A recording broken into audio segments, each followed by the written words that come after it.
Hello everyone, a very good evening to all of you. सभी प्यारे बच्चों का वार्म वेलकम करता हूं वाईटी योर इंग्लिश ट्यूटर पे। मेरा नाम है अमन बहल। देखिए, आज की क्लास द हिंदू पे नहीं, टाइम्स ऑफ इंडिया के इस एडिटोरियल पे बेस्ड है। आई ऑन एआई। एआई का मतलब आर्टिफिशियल इंटेलिजेंस नहीं है, ये बात कर रहा है एयर इंडिया की, टाटा की जो एयरलाइंस है। इस एयरलाइन के प्लेन क्रैश से पहले भी बहुत सारे साइंस हमें दिख रहे थे कि यहाँ पे चीज़ें खराब है। इस आर्टिकल में इसी चीज़ को एनालाइज किया गया है। इंटरेस्टिंग लगेगा article, full of grammar, full of vocab, हर चीज़ को बेसिक से कवर करते हुए चलेंगे। जल्दी से क्लास को एक लाइक और एक शेयर दें। चैनल पर नए हैं तो सब्सक्राइब करें। हमारी कोशिश ये होती है कि यूट्यूब की बेस्ट एडिटोरियल क्लास आपको इस चैनल पे मिल जाए। बाकी आप खुद ही जज हैं, 5 मिनट की क्लास में आप खुद भी जज कर सकते हैं। चलिए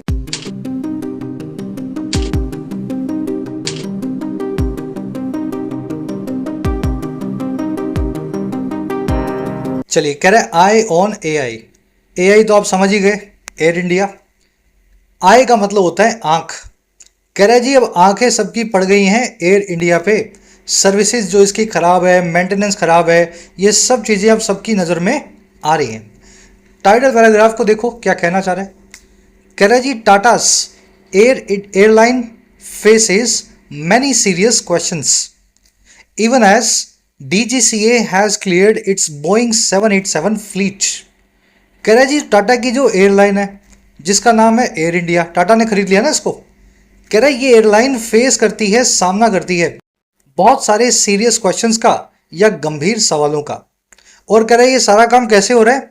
इवन एज का मतलब होता है वहीं दूसरी तरफ। कह रहा है इवन एज DGCA ने क्लियर भी कर दिया है इसके बोइंग 787 फ्लीट को। फ्लीट का मतलब होता है जहाजों का बेड़ा। बोइंग 787 एक स्पेशल टाइप ऑफ जहाज है जो टाटा उड़ाता है, और DGCA ने क्लियर कर दिया इसको। वहीं दूसरी तरफ इसको हरी झंडी मिल गई है। इस जहाज के अंदर भी जो है DGCA को कोई भी कमी नहीं दिखी। DGCA कौन है? Director general of civil aviation, एक सरकारी डिपार्टमेंट समझ लो जिसका काम होता है एयरलाइंस की सेफ्टी को देखना। चलिए, तो बहुत सारे सीरियस क्वेश्चंस टाटा फेस करते हैं, भले ही इनको क्लीन चिट मिल गई हो। एयरलाइन की वर्ब है फेसिस, प्रेजेंट इंडेफिनिट टेंस है, वर्ब की फर्स्ट फॉर्म। इवन एज का मतलब होता है वहीं जब दूसरी तरफ क्या हुआ? DGCA की वर्ब है हैज़ क्लियर्ड, परफेक्ट टेंस में हैज़ V3। फ्लीट एक वन वर्ड है, जहाज़ों के बेड़े के लिए इस्तेमाल होता है। एक वन वर्ड मैं आपसे और पूछता हूं जो इसी से मिलता जुलता है, फ्लोटिला। आज मैं लिख के लाने वाला था, शायद भूल गया मैं। फ्लीट तो मैंने आपको बता दिया, जहाज़ों का बेड़ा। फ्लोटिला किस चीज़ का बेड़ा होता है? सर्च करोगे गूगल पे, हमेशा दिमाग में रह जाएगा। जरूर से सब लोग ट्राई देना और कमेंट्स में बताना। चलिए जल्दी से आगे बढ़ें। इस आर्टिकल की वोकैब दिखाता हूं मैं आपको। 4-5 वर्ड्स हैं, शुरू में एक साथ देखो ताकि आप क्लास को स्मूथली पढ़ सको। अपनी क्लासेस के सभी नोट्स PDFs आपको इस टेलीग्राम पे अवेलेबल है। सर्च करें @official YT, प्राइवेट ग्रुप है, या फिर इस वीडियो के फर्स्ट कमेंट में टेलीग्राम का लिंक भी आपको अलग से दिया गया है। YT ऐप को जरूर डाउनलोड करें। यहाँ पे मिलेंगे आपको आपकी तैयारी के लिए पर्सनलाइज्ड प्रीमियम कोर्सेज जो सिर्फ नाम के प्रीमियम है और बहुत अफोर्डेबल है। फॉर एग्जाम्पल, हमारा फ्लैगशिप कोर्स है, अभी लॉन्च हुआ है, इंग्लिश अनलॉक्ड कोर्स, जिसमें आपकी फुल फाउंडेशन किसी भी एग्जाम के लिए बिल्ड की जाती है। अभी इसमें क्लासेज आ रही हैं, जैसे ग्रामर आ जाएगी, इसमें रीडिंग आ जाएगी, वोकैब आ जाएगी, फिर एग्जाम कैसे सोल्व करना है, प्रैक्टिस सेशन भी आ जाएंगे, चाहे फिर SSC हो या बैंकिंग हो या रेलवेज हो, डिफेंस हो। इस पूरे कोर्स को हमने 1.5 साल की वैलिडिटी के साथ में 1275 पे रखा हुआ है। काफी अफोर्डेबल प्राइस है। और इसका भी एक छोटा वेरिएंट निकाल दिया है, 999 रुपए का, 1 साल की वैलिडिटी इसमें आपको मिल जाएगी। तो you can take benefit of English unlocked course. इसी तरीके से आपको राइटिंग का कोर्स मिलेगा, जिसमें आपको लिखना सिखाया गया अंग्रेजी में। भारत का अकेला ऐसा कोर्स है जो हिंदी मीडियम वालों को इंग्लिश में लिखना सिखाता है। 475 में इस कोर्स को भी आप 1 साल की वैलिडिटी के साथ अवेल कर सकते हैं। साथ ही आपको mission UPSC, mission civil services का फ्लैगशिप कोर्स मिलेगा, जिसमें आप सिविल सर्विसेज के हिसाब से लिखना सीखेंगे। एडवांस मैनर में ऐसे, प्रेसी, आंसर्स को कैसे डील करना है, ये सब का सब आपको ऐप पे मिल जाएगा। कोई भी क्वेरी हो, इस नंबर पे आप व्हाट्सएप करके टीम से बात कर सकते हैं, अपनी क्वेरी पूछ सकते हैं। ऐप का लिंक फर्स्ट कमेंट में रखा गया है, प्ले स्टोर से डाउनलोड करें। ऑलराइट, वोकैब शीट है, थोड़ा जूम इन करते हैं आपके लिए। पहला वर्ड है अपने पास एडमोनिश। एडमोनिश का मतलब होता है किसी को वॉर्न करना या डांटना, चेताना या फटकारना। The doctor admonish the patient for being careless with his health. Doctor ने फटकारा या चेताया पेशेंट को अपनी हेल्थ के लिए केयरलेस होने पे। डांटने फटकारने को ड्रेस डाउन करना, रिब्यूक करना, रेप्रीमाइंड करना और पुल अप करना भी बोलते हैं। आज ये पुल अप नाम की फ्रेजल वर्ब आर्टिकल में आप देखेंगे, फटकारने के लिए। अगला वर्ड अपने पास हेरल्ड। हेरल्ड का मतलब होता है किसी चीज की प्रोफेसी करना या किसी चीज का साइन बनना। हर बार मैं आपको एग्जांपल देता हूं, बादल जो है बारिश को हेरल्ड करते हैं, धूप जो है गर्मी को हेरल्ड करती है, यानी धूप गर्मी का साइन है, बादल बारिश का साइन है। वैसे ही ChatGPT heralds a new era of artificial intelligence. ChatGPT नामक सॉफ्टवेयर ये जो है, ये अंदेशा देता है एक नए युग का, नए एरा का, आर्टिफिशियल इंटेलिजेंस की। चलिए, हेरल्ड को फोरटेल करना भी बोलते हैं। टेल मतलब बताना, फोर मतलब पहले से किसी चीज की भविष्यवाणी करना। ओगर, प्रिडिक्ट, हार्बिंगर सभी इसके सिनोनिम्स हैं। चलिए, फोरटेल आर्टिकल में आएगा। अगला वर्ड अपने पास टीथिंग। देखिए, टीथ मतलब दांत, टीथिंग मतलब दांत आने का प्रोसेस। जब छोटा बच्चा होता है ना, उसके दूध के दांत आते हैं, फिर पक्के दांत आते हैं, ये टीथिंग होता है। और टीथिंग प्रॉब्लम या ट्रबल वो प्रॉब्लम ट्रबल है जो किसी चीज के शुरुआती दौर से जुड़ी हुई है। बच्चों के दांत आते हैं ना, तो वो बहुत चिड़चिड़े होंगे, झगड़ा करेंगे सबसे, रोएंगे। तो वैसे ही कोई भी प्रोसेस जब शुरू होती है तो शुरुआत में उसकी टीथिंग प्रॉब्लम्स आपको दिखेंगी। ये शुरू शुरू में दिखती हैं, बाद में वो प्रॉब्लम्स स्मूथ हो जाती हैं। तो चलिए, issues at the beginning stage of something are called teething problems या टीथिंग ट्रबल्स। इनको बर्थ पैंक्स भी बोलते हैं, इनिशियल हिकअप्स भी बोलते हैं। The new app had a few teething problems but they were fixed quickly. इस नई ऐप में कुछ शुरुआती स्टेज में प्रॉब्लम्स थी, टीथिंग प्रॉब्लम्स थी, लेकिन उनको फटाफट क्विकली फिक्स कर दिया गया। चलिए, सेकंड लास्ट वर्ड आज अपना वॉच डॉग। डॉग मतलब कुत्ता, वॉच मतलब देखना या निगरानी करना। वॉचमैन क्या करता है? वॉचमैन आपके घर की निगरानी करता है, चौकीदार है ना, पूरे मोहल्ले की निगरानी करता है। वैसे ही बनाया गया वॉच डॉग। अब यहां पे किसी कुत्ते की बात नहीं हो रही है, कोई सरकारी एजेंसी जो किसी चीज की निगरानी करे वो उस फील्ड की वॉचडॉग कहलाती है। जैसे टेलीकॉम का वॉचडॉग है TRAI यानी कि ट्राई। इंश्योरेंस का वॉचडॉग है RIRDA। बैंकिंग का वॉचडॉग है रिजर्व बैंक ऑफ इंडिया। तो ये सरकारी एजेंसी हैं जो उस फील्ड की निगरानी करती हैं। कुत्ते से कनेक्ट मत करना इसको, पर है ना, इनको बोला जाता है watchdog. The RBI is the watch dog of liquidity and inflation. RBI का काम है निगरानी करना बाजार में नकदी का और इन्फ्लेशन यानी महंगाई का। वॉच डॉग को आप supervisor, superintendent, warden, overseer, guardian भी बोल सकते हैं। You will see this interesting word in today's article. Last word अपने पास इन इलेक्ट्रिबल। मुझे पता है वर्ड किसी को नहीं पता होगा, बहुत कम यूज होता है, क्योंकि इसके कॉमन सा सिनोनिम है इनएविटेबल। सबको पता है ना, ये तो जिसको टाला ना जा सके, जिससे बचा ना जा सके, जो इन इल्यूडेबल हो, इन इस्केपेबल हो।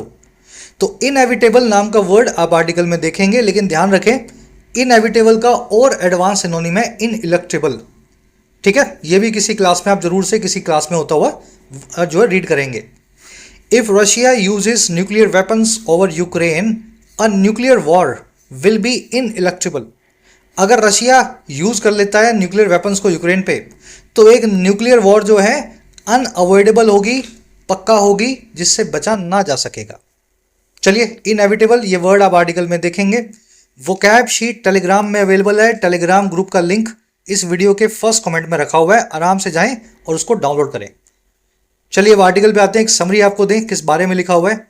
समरी ये है कि इस क्रैश से पहले टाटा की एयरलाइन पे बहुत सारे एलिगेशंस लगे थे।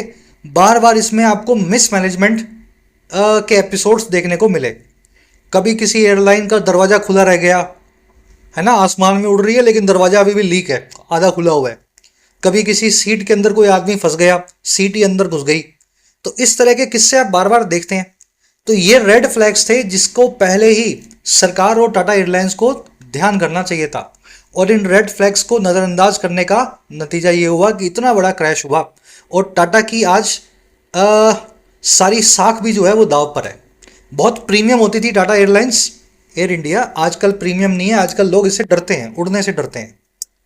तो चलिए, आज की टोन है क्रिटिकल, क्रिटिसाइज कर रहा है एयर इंडिया को। जल्दी से आर्टिकल को शुरू करते हैं। स्केप्टिकल टोन भी दिखेगी। स्केप्टिसिज्म यानी अपने डाउट्स दिखा रहा है कि इन एयरलाइन वालों को सब पता होने के बावजूद ये सही क्यों नहीं करते। चलिए, फर्स्ट पैराग्राफ आराम से इसको एक रीडिंग दो, मीनिंग निकालो इसका, फिर मेरे साथ पढ़ना।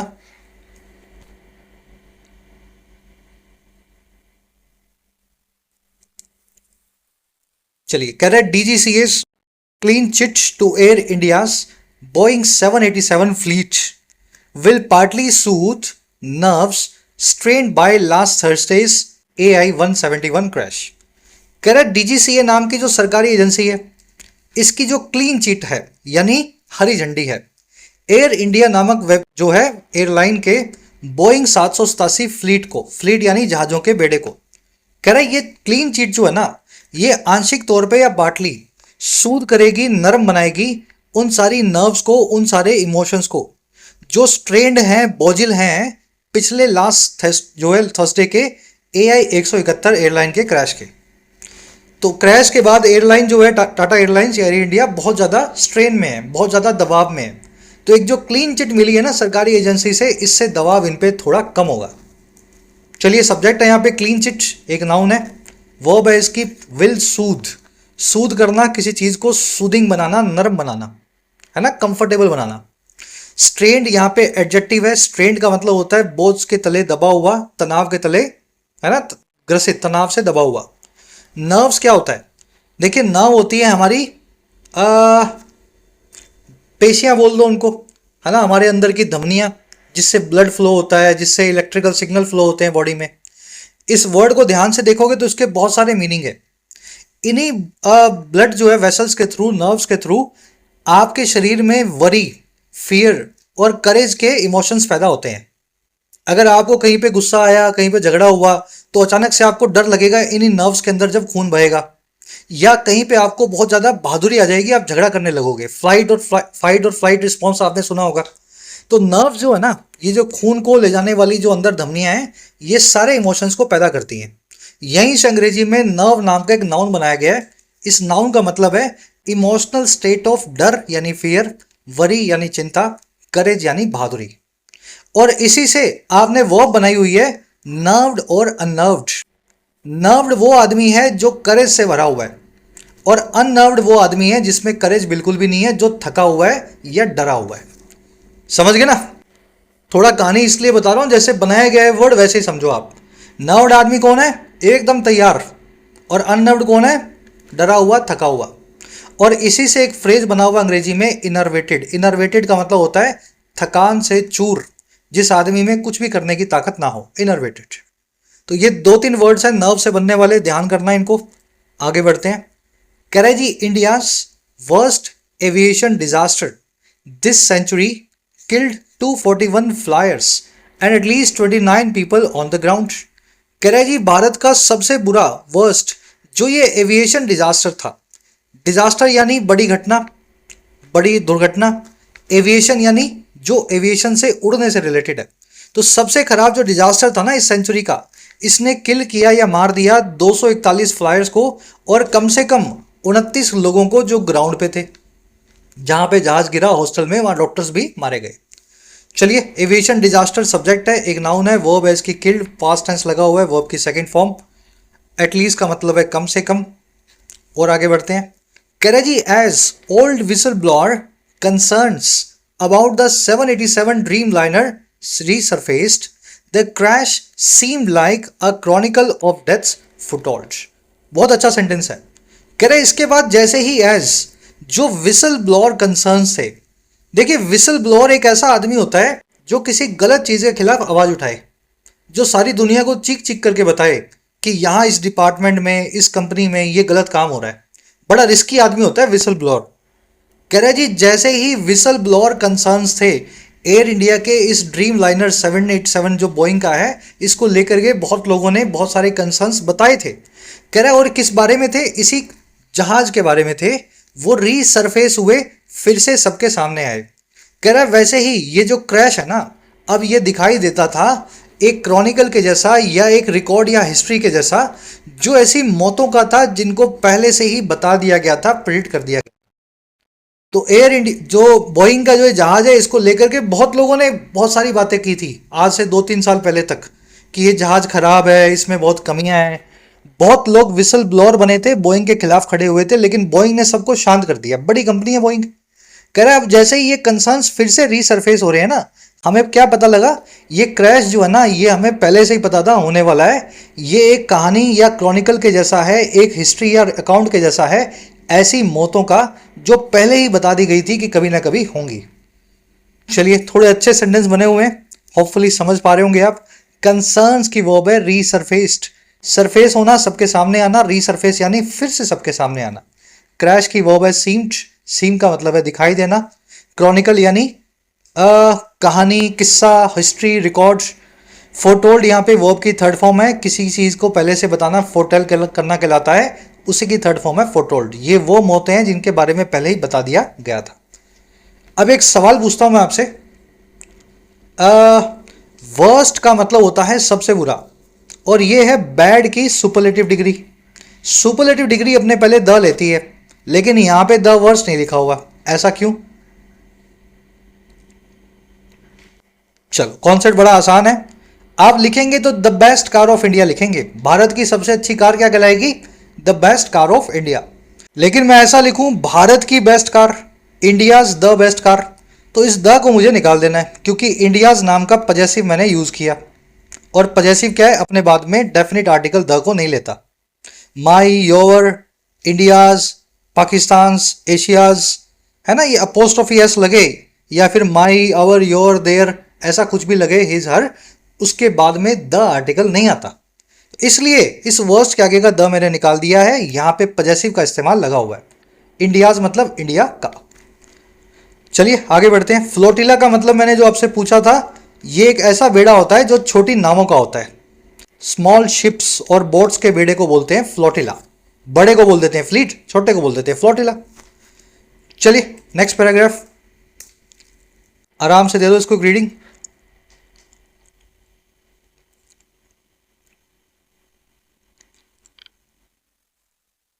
ऑलराइट, कह रहे जी, but the aviation watchdog's scrutiny of AI 787 fleet has not found any major safety concerns. कह रहे लेकिन ये जो एविएशन वॉचडॉग है, इसकी जो स्क्रूटनी है, वॉचडॉग तो आपने देख लिया, निगरानी करने वाला कुत्ता, सरकारी एजेंसी जो किसी फील्ड को देखे है ना, रेगुलेट करे। कह रहे इस एविएशन वॉचडॉग की जो स्क्रूटनी है ना, जो जांच है AI 787 फ्लीट की, इसने नहीं पाया है किसी भी बड़े सेफ्टी कंसर्न्स को, इसमें कोई कंसर्न आपको नहीं मिले। चलिए, स्क्रूटनी की वर्ब है हैज नॉट फाउंड। कह रहे that side AI's numerous Dreamliner flight cancellations 66 in the first 5 days after the crash raise questions। कह रहे लेकिन ये बात बताने के बाद भी, दैट साइड मतलब ये तो हमने कह दिया, ये बात तो आपको बता दी, इसके अलावा क्या बताना चाहते हैं? तो कह रहे जी, हाउएवर ऐसा कहना चाहते हैं हम कि AI यानी एयर इंडिया के न्यूमरस यानी बहुत सारे इसी ड्रीम लाइनर फ्लाइट के जो कैंसिलेशन हुए हैं, जो हो गए हैं 66 के करीब शुरुआती 5 दिनों में इस क्रैश के बाद। कह रहा है ये सारे कैंसिलेशंस रेज करते हैं या उठाते हैं सवालों को, क्वेश्चंस को। भाई DGCA ने बोला ड्रीम लाइनर बिल्कुल सही है, लेकिन एयर इंडिया जो है खुद से ही ड्रीम लाइनर की फ्लाइट से जो है कैंसिल कर रहा है, तो इससे सवाल तो उठेंगे ना। चलिए, कैंसिलेशंस की वर्ब है रेज, वर्ब की फर्स्ट फॉर्म लगी हुई है, इंडेफिनिट टेंस है, और कुछ देखने वाला इसमें है नहीं। कह रहे जी, while some were on account of air space restrictions technical problems were blamed in the rest. अब रीजन बता रहा है, कह रहे जहां इन 66 में से कुछ एक इस वजह से हुए थे या ऑन अकाउंट ऑफ थे एयर स्पेस की रिस्ट्रिक्शंस के, है ना, इन पे पाबंदियां लगी होंगी कि आप ये फ्लाइट नहीं उड़ा सकते, ये नहीं कर सकते, तो ये तो मानते हैं 66 में से 20-30 होंगे ऐसे। कह रहा जी टेक्निकल प्रॉब्लम्स को ब्लेम किया गया था वहीं बाकी सभी के लिए। सम की वर्ब है वर, प्रॉब्लम्स की वर्ब है वर ब्लेम्ड, पैसिव वॉइस में ब्लेम करना, किसी चीज का आरोप लगाना। कह रहा है coming so soon after the crash each new snag is one too many. कह रहे जी कम करते हुए आते हुए, इतना जल्दी सो सून, इस क्रैश के बाद हर एक जो नया स्नैग है या नई टेक्निकल प्रॉब्लम है, स्नैग क्या होता है, कोई प्रॉब्लम या इशू, जो भी नया प्रॉब्लम एयर इंडिया बताता है वो वन टू मैनी है, ये लिमिट के पार है। भैया आपका क्रैश हुआ और उसके अगले दिन से आप बोल रहे हो हमारी इस फ्लाइट में बहुत सारी टेक्निकल प्रॉब्लम आ रही है, इस जहाज को हम नहीं उड़ाएंगे, तो क्रैश के बाद अब अगर आप एक बार भी ये बात बोलते हो ना, तो वो वन टू मैनी है। वन टू मैनी का मतलब होता है जरूरत से ज्यादा, जितने होने चाहिए थे उससे एक ज्यादा और आपने ऑलरेडी कर दिया है। चलिए, स्नैक का मतलब होता है टेक्निकल प्रॉब्लम, वर्ब है इसकी इज, वन टू मैनी यानी देख लिया आपने, जरूरत से ज्यादा के लिए, बियॉन्ड लिमिट्स के लिए ये 5 इडियम्स अंग्रेजी में यूज होती हैं। अ ब्रिज टू फार, एक पुल जो बहुत लंबा हो। ओवर द लाइन, सीमा रेखा के पार। Pushing the envelope, pushing the envelope का मतलब होता है आपके दायरा, जो एनवलप होता है लिफाफा, आप उससे बाहर जा रहे हैं, मतलब सीमाओं से पार जा रहे हैं। आप पुश द एनवलप कर रहे हैं, किसी काम को लिमिट्स के पार जाके करने की कोशिश कर रहे हैं, लिफाफे के अंदर ना हो, लिफाफे के बाहर पुश कर रहे हैं। और लास्ट है the straw that broke the camel's back. Straw का मतलब होता है तिनका, और कैमल्स बैक मतलब, इसकी स्टोरी आपको पता होगी। कैमल की बैक पे आपने बहुत सारा वजन रखा हुआ है लेकिन कैमल चल रहा है, लेकिन एक ऐसी लिमिट आएगी ना जब इसमें आप तिनका भी डालोगे तो वो वजन इतना ज़्यादा हो जाएगा कि कैमल नहीं चल पाएगा। तो इस तरीके से इन्होंने एक ईडियम बनाई हुई है, सीमा के पार, है ना, बियॉन्ड लिमिट्स को इन 5 फ्रेजेस से बताते हैं।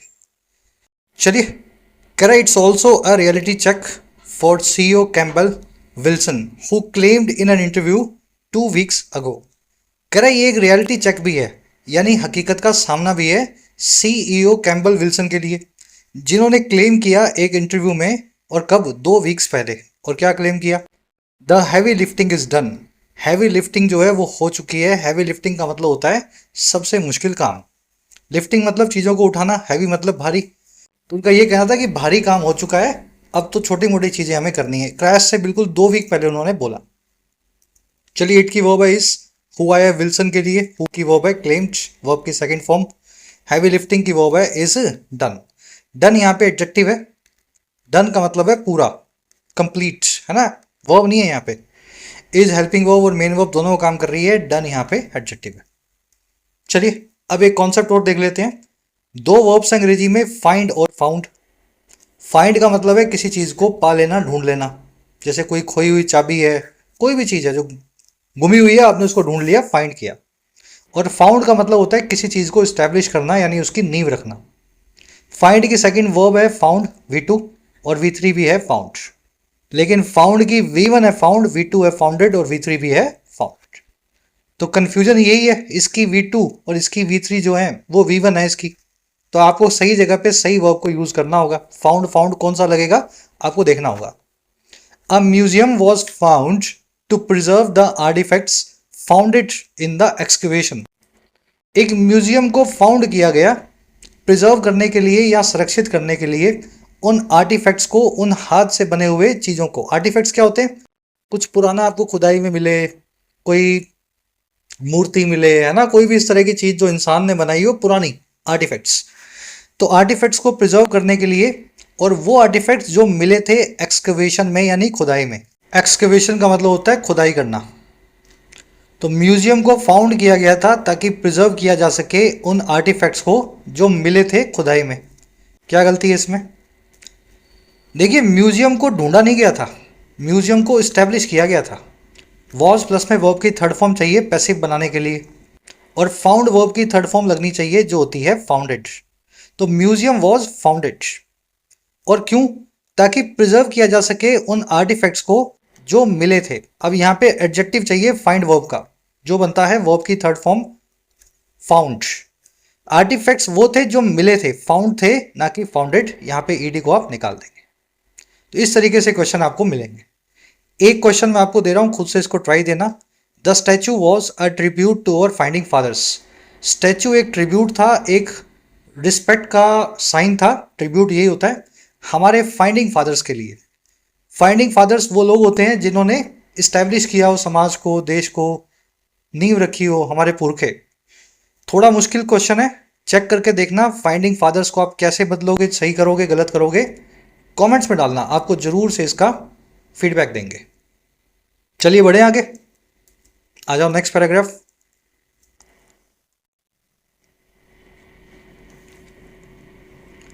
आराम से रीडिंग दिया करो हर सेंटेंस को। कह रहा है in the airline business heavy lifting is not merely about getting people from point A to point B. कह रहा है एयरलाइन के बिजनेस में जो हैवी लिफ्टिंग है, यानी सबसे मुश्किल काम है, वो खाली खाली इस बारे में नहीं है। Is not merely about get करना लोगों को पॉइंट ए से पॉइंट बी तक। गेट वर्ब का एक मीनिंग होता है किसी को ले जाना, गेट मी देयर, मुझे वहां ले जाओ। तो एयरलाइन के बिजनेस में मुश्किल काम सिर्फ यही नहीं होता कि लोगों को एक जगह से दूसरी जगह तक लाया ले जाया जा सके। हैवी लिफ्टिंग की वो है इज नॉट। कह रहा है AI in it state on avatar did that with bumps and Scholtz on the way. कह रहा है जो एआई है यानी एयर इंडिया है, अपने स्टेट ऑन अवतार में, अवतार यानी रूप, वही हिंदी वाला वर्ड है। स्टेट ऑन मतलब जिसकी ऑनरशिप स्टेट के पास है, यानी सरकारी अवतार में। तो सरकार के पास जब एयर इंडिया थी तब ये काम वो कर लेती थी, इधर उधर ले जाने का। और कैसे करती थी? With bumps and Scholtz on the way, अपने रास्ते में on the way bumps and squalls के साथ। देखिए बम्स एंड स्कॉल्स होते हैं उबड़ खाबड़ जो है चलने का तरीका। बम्प्स यानी समझ रहे हो स्पीड ब्रेकर्स जहाँ पे आप उछलोगे, और स्कॉल्स का मतलब होता है असुविधा या परेशानी। तो ये उल्टा फिरता गिरता पड़ता उबड़ खाबड़ तरीके से एआई पहले भी लोगों को इधर उधर ले जाता था, बम्प्स एंड स्कॉल्स। और क्या करता था? And accumulated debt of ₹60,000 crore, और इसने इकट्ठा भी कर दिया डेट को या कर्जे को 60,000 करोड़ से ज्यादा का। तो ये काम एयर इंडिया पहले भी कर रहा था कर्जे के अंदर। चलिए एआई की वर्ब है डिड, वर्ब की सेकंड फॉर्म, और एक्यूमुलेटेड यानी इकट्ठा किया, वर्ब की सेकंड फॉर्म। कह रहा the whole point of Tata takeover was to make the airline friendlier, safer and profitable। कह रहा पूरा जो पॉइंट था यानी मुद्दा था। पॉइंट क्या होता है? मुद्दा।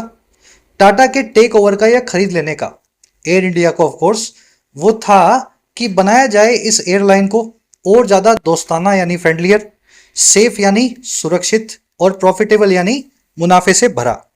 पॉइंट की वर्ब है वॉज। 3 एडजेक्टिव 4 एडजेक्टिव जब भी कोमा और एंड से जुड़े हो सबकी डिग्री सेम होनी चाहिए। फ्रेंडलियर कंपैरेटिव डिग्री है, सेफर भी कंपैरेटिव डिग्री है, प्रॉफिटेबल पॉजिटिव डिग्री है। इसके आगे आपको मोर लगाना चाहिए इसको टेक्निकली सही बनाने के लिए, ठीक है ना। एडजेक्टिव जब जुड़े होते हैं एक साथ तो सेम डिग्री में उनका होना बनता है। कह रहा है it has been 44 months since but AI is still बिसेट with teething troubles. कह रहा है जी 41 महीने हो गए इस बात से जब से टाटा ने खरीदा है। इट हैज बिन 41 months तब से यानी सिंस, लेकिन एआई आज भी बिसेट है, घिरा हुआ है टीथिंग ट्रबल्स के साथ, उन समस्याओं के साथ जो शुरुआत में किसी एयरलाइन में आती हैं 41 महीने बाद भी। इट की वर्ब है हैज बिन, एआई की वर्ब है इज, बिसेट यानी घिरा हुआ होना, सराउंडेड होना, टीथिंग ट्रबल्स ऑलरेडी आप इस फ्रेज को देख चुके हैं। कह रहे DGCA data for January to August 2024 showed AI had 12 times more complaints than rival Indigo per 10,000 passengers। DGCA का डेटा जो है जनवरी से अगस्त 2024 का, वो ऐसा दिखाता था कि AI की 12 टाइम यानी 12 गुना ज़्यादा कंप्लेंट्स थी उसके जो राइवल प्रतिद्वंदी है उसके मुकाबले, इंडिगो के मुकाबले, और अगर कैलकुलेट करें हर 10,000 पैसेंजर्स पे। चलिए डेटा की वर्ब है शोड, एआई की वर्ब है हैड। ये टाइम्स मोर देन वाला कॉन्सेप्ट आपको पता होगा, टाइम्स 12 टाइम्स 10 टाइम्स, इसके साथ में मोर का इस्तेमाल नहीं करना, तो आप इसकी जगह करें टाइम्स एज मच एज का। जैसे the project took 4 times more time than we expected. Project ने 4 गुना ज्यादा टाइम लिया जितना हमने एक्सपेक्ट किया था। मोर की पॉजिटिव डिग्री होती है मच, ऐसा लिखूंगा ना मच, बीच में आपको पॉजिटिव डिग्री लगानी है। मोर है तो मच लगाओ, फास्टर है तो फास्ट लगाओ, स्मार्टर है तो स्मार्ट लगाओ। 4 times लिखा हुआ है, इसके बाद में देन जो लिखा है इसको निकाल दो, यहां लिखो 4 times as much time as we expected. Comparative degree को पॉजिटिव बनाओ, एज लगाओ और देन को निकाल दो। हमेशा इस स्ट्रक्चर को आपको फॉलो करना होता है टाइम्स के साथ। दे made 2 times more money last year, उन्होंने 2 गुना ज्यादा पैसा बनाया लास्ट ईयर। 2 times लिखा हुआ है, देन को निकाल दो, मोर को पॉजिटिव डिग्री में चेंज करो मच में, यहां लगा दो एज, मनी के बाद लगा दो as. They made 2 times as much money as last year. चलिए कॉन्सेप्ट बहुत आसान है, बहुत बार हो चुका है, इसलिए फटाफट करवा रहा हूं। मेरे ख्याल से महीने में 2 या 3 बार एक कॉन्सेप्ट आप कवर करते हो। चलिए लास्ट पैराग्राफ फटाफट इसको कवर करेंगे।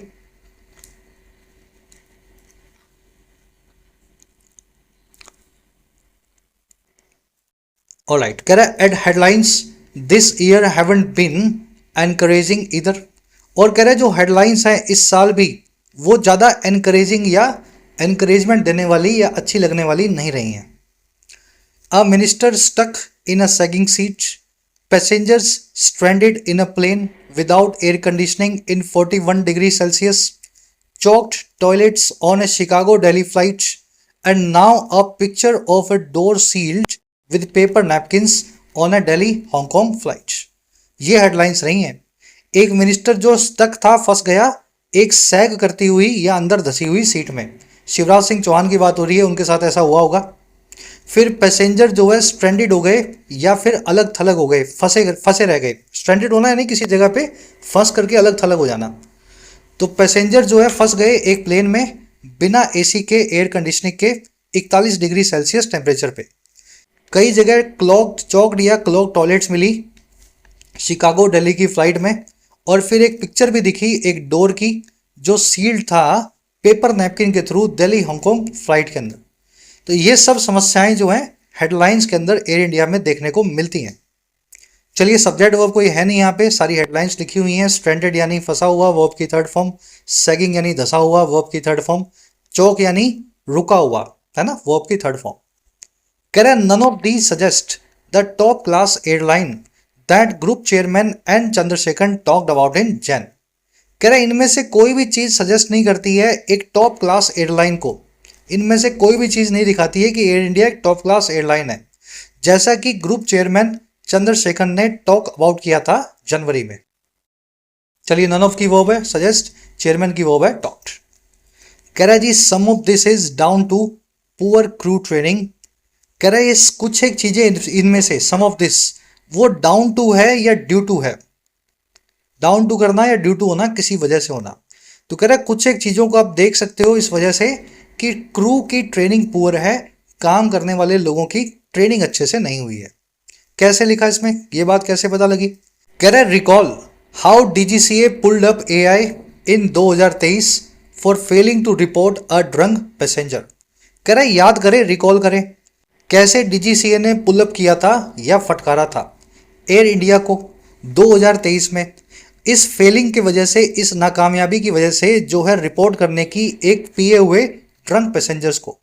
और वो कौन था, हु यूरिनेटेड ऑन अनदर, जिसने यूरिनेट कर दिया, यूरिन कर दिया दूसरे पे, है ना। तो एक किस्सा सुना होगा आपने 2023 में, एक आदमी ने दूसरे पे कुछ कर दिया होगा, तो एयर इंडिया ने उसको डीजीसीए को रिपोर्ट नहीं किया था। तो कैसे डीजीसीए ने इसको फटकारा था, ये पुअर ट्रेनिंग का ही नतीजा है।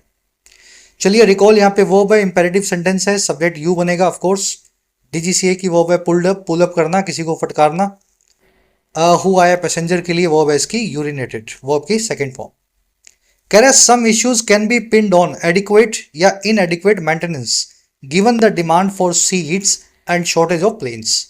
कह रहे इनमें से कुछ इश्यूज को पिन किया जा सकता है या रखा जा सकता है, एट्रीब्यूट किया जा सकता है ना काफी मेंटेनेंस पे या ठीक रख रखाव पे, है ना। जो रख रखाव हो रहा है वो ठीक नहीं हो रहा, और ये हो रहा है देखते हुए इस चीज को कि डिमांड है सीट्स की और शॉर्टेज है प्लेन्स की। चलिए, इश्यूज की वर्ब है can be pinned, again passive voice में। चलिए, रैप अप करते हैं सेशन को इसी के साथ। आ जाओ जल्दी से अपने क्विज पे। फर्स्ट क्वेश्चन है, जो भी इस आर्टिकल में पढ़ा उसी पे बेस्ड है। इनमें से कौन सी चीज क्रॉनिकल ऑफ डेथ्स फोरटोल्ड, ये जो लिखा गया था, इसको एक्सप्लेन करती है। क्यों ऑथर ने इस फ्रेज को यूज किया आर्टिकल में, क्या बताने के लिए। अच्छा क्वेश्चन है, मेंस लेवल का। सारे आंसर्स को पढ़ोगे तो आपको आइडिया मिलेगा। देखिए, क्रॉनिकल्स ऑफ डेथ्स फोरटोल्ड यानी होने वाली मौतें जो पहले ही पता लग गई थी।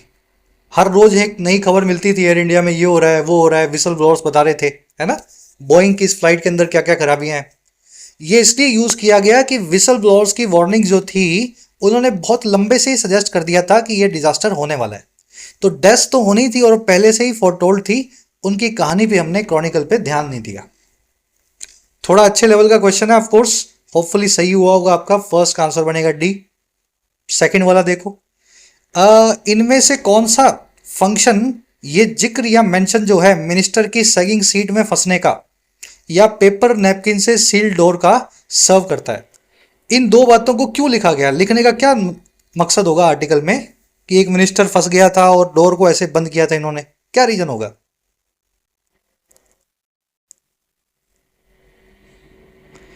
ये बताने के लिए है एनेक्डोटल एविडेंस जो अंडरमाइन करती है एआई की इमेज को प्रीमियम एयरलाइन के तौर पे। अब एयर इंडिया प्रीमियम एयरलाइन नहीं है। ये जो एनेक्डोटल एविडेंस है, एनेक्डोटल मतलब सुनी सुनाई, कि मिनिस्टर फंस गया, दरवाजा जो है उसको सील कर रखा था पेपर नैपकिन से।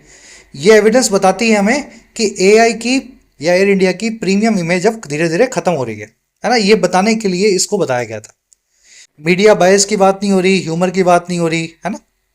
चल, अब कुछ क्वेश्चंस हैं, आप खुद से सॉल्व करेंगे of course. Push the envelope क्या होता है, हेरल्ड का क्या मतलब है, पुल अप करना क्या होता है, और इनडिडक्टिबल क्या होता है। चारों वोकैब के क्वेश्चंस आपको अच्छे से करवाए हुए हैं ऑफ कोर्स। ट्राई दोगे तो हो जाएंगे। फर्स्ट कमेंट में आंसर डाल रहा हूं वीडियो के नीचे। लास्ट में मिलेंगी 3 एरर्स, जो 3 कॉन्सेप्ट्स आपने सीखे उसी के ऊपर बेस्ड है। ठीक है, आराम से ढूंढना, तीनों क्वेश्चन जो आपने सीखे हैं वहीं आपको मिल जाएंगे। फर्स्ट कमेंट में आंसर डाल दिया है। एक समरी भी दे रहा हूं आपको हिंदी में। टाटा के अधिकरण के बाद भी एयर इंडिया में सुरक्षा, रखरखाव और सेवा गुणवत्ता को लेके गंभीर चुनौतियां बनी हुई हैं। सबको कोशिश करना इंग्लिश में लिखने की, ताकि आप अपनी डिस्क्रिप्टिव पे भी काम कर सको। अपना आंसर कमेंट्स में डालना, इन सभी क्वेश्चंस के मार्क्स और अपना इंग्लिश वाला सेंटेंस। मैं और मेरी टीम पूरी कोशिश करते हैं हर चीज पे आपको हर आंसर पे कुछ फीडबैक दे सकें। चलिए, कल की क्लास में मुलाकात होगी। Until then. और हाँ, ऐप को जरूर डाउनलोड कर लें। कमेंट सेक्शन में ऐप का लिंक दिया गया है। जो भी कोर्स आपकी नीड है, अफोर्डेबल प्राइस में आप अपने एग्जाम को प्रिपेयर कर सकते हैं, एसएससी, बैंकिंग, यूपीएससी या स्टेट पीएससी एग्जाम को। ये टीम का नंबर है, इस पर व्हाट्सएप करके आप टीम से बात भी कर सकते हैं अगर आपकी कुछ क्वेरीज हो।